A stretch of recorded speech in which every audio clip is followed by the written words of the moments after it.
সবাই তো অবাক, ইয়ামামা থেকে আসছে নবীকে হত্যা করতে। বিশ্ব নবী দেখে তারে জামাই আদর করে।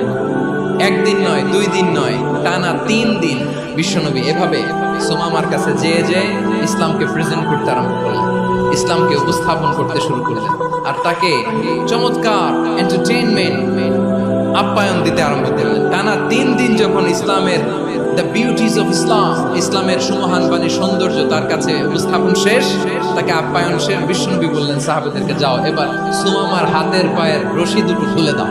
সাহাবারা তর্ক জুড়ে দিলেন, লা ইয়া রাসূলুল্লাহ, এমনটা করবেন না তো, ভয়ঙ্কর ভয়ঙ্কর খুনি, কি জানি কি হয়ে যায়। বিশ্বনবী বললেন, না, তার হাতে পায়ের রশিগুলো খুলে দাও।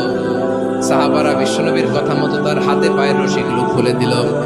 সুমামা মুহূর্তের মধ্যে মসজিদে নববী থেকে বের হয়, ইয়ামামায় ফিরে না যে মসজিদে নববীর পাশে একটা খেজুর বাগান ছিল, সেখানে চলে গেলেন। সেখানে একটা ছোট্ট কুয়া ছিল, কুয়ার পানি দিয়ে তিনি গোসল করলেন। সুবহানাল্লাহ পড়েন।